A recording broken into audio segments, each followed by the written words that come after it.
Hello everyone, SEBI has just released the latest FAQs on registration as an AIF and taking the PPM on record. So let's see what's new in them. The most important change in the FAQs is that you have to now provide the details with respect to persons holding 10% or more shareholding or voting rights or partnership interest in the sponsor and investment manager. So now what all details do you have to give of these people? First, you have to submit this declaration where you have to disclose whether these persons are regulated by any financial regulator. This could be RBI, IRDA, PFRD, etc. You have to also disclose their names in this annexure to SEBI. Next, importantly, in the checklist for registration as an AIF, you have to disclose a lot of details with respect to these persons. Firstly, you have to disclose whether they are again registered with RBI, SEBI or any other regulator in any capacity. You have to disclose the details of any VCFs or AIFs floated by them as sponsor or managed by them as manager. You have to also disclose whether they were involved in any litigation connected with the securities market or any order has been passed against them for violating securities laws. You have to also disclose whether they have been suspended at any time prior to this application. You have to disclose whether they have earlier been refused registration by the board, that is by SEBI. Now you must be thinking, why has this threshold changed to 10%? Previously this threshold was 20%. Because 20% is the threshold for an associate under the Companies Act.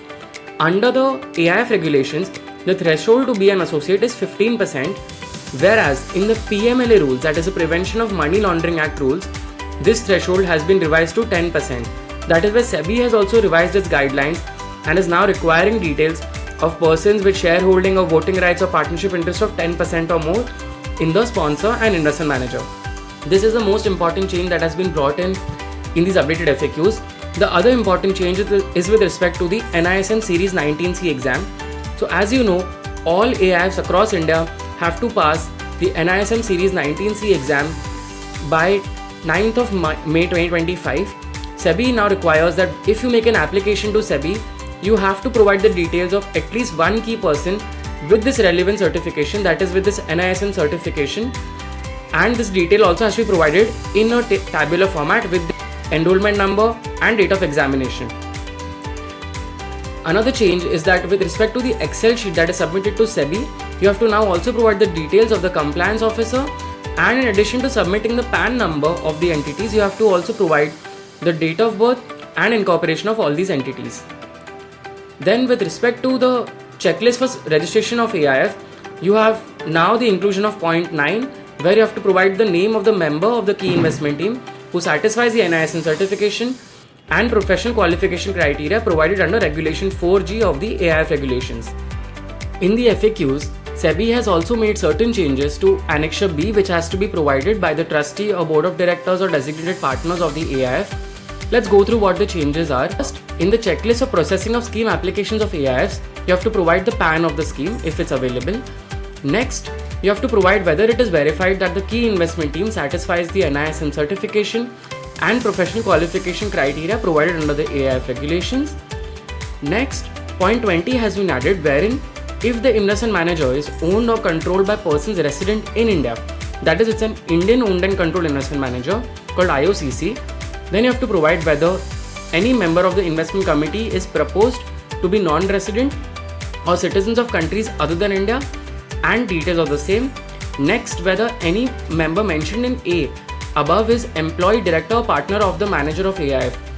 So you must be thinking, why does SEBI want information with respect to the members of the investment committee? And I think an important clarification is needed here, whether this has to be provided for investment committees which are recommendatory in nature or approving in nature, or both. Currently, there doesn't seem to be any clarity provided, so I would say that you have to disclose information with respect to investment committees, even if it's recommendatory in nature. However, if you see the master circular for AIF regulations, there SEBI only requires information if the investment committee proposed to be constituted to approve investment decisions. So this is only in case of investment committee which are proposed to approve investment decisions. What SEBI has said in the master circular is that it has observed that there are often investment committees set up with the mandate to provide investment recommendations or advice to the investment manager, and in some applications the investment committee is mandated to approve investment decisions of AIF. This is a very common structure followed in many private equity funds. Such investment committees may consist of internal members, that is employees, directors or partners, or external members as well. And in this regard, SEBI has actually written to the government and RBI seeking clarification on the applicability of Clause 4 of Schedule 8 of the FEMA non-debt instrument rules to investment made by an AIF whose investment committee approves investment decisions and consists of external members who are not resident Indian citizens. Clause 4 Schedule 8 of the NDI rules basically provides that if a investment fund has sponsor or manager which are not owned and controlled by resident Indian citizens, that is a sponsor or manager are foreign owned and controlled, then all investments made by that AIF or that investment vehicle would be considered as indirect foreign investments. SEBI has sought clarification that if an AIF has investment committee with external members, would investment made by that AIF also be considered as foreign investment under Clause 4 Schedule 8 or not? And this is where clarification is needed. And SEBI has basically said that where investment committee proposed to be constituted to approve investment decisions includes external members who are not resident Indian citizens, those applications will be considered only after getting clarification stated in para 14.3. That is this clarification that has been sought from the government, and if they are resident Indian citizens, then they have to be duly processed. Now, this is only with respect to investment committees which are approving investment decisions. However, the FAQs have not clarified whether we have to provide information here with respect to investment committee which is a recommendatory body or not. So this is where clarification is very important. Lastly, we have to provide whether the AIF has shared the data pertaining to its previous schemes in terms of Chapter 16 of SEBI Master Circular dated May 7, 2024 as and when asked by the performance benchmarking agencies. If yes, then the name of the agency and latest date of communication made to these agencies may be provided.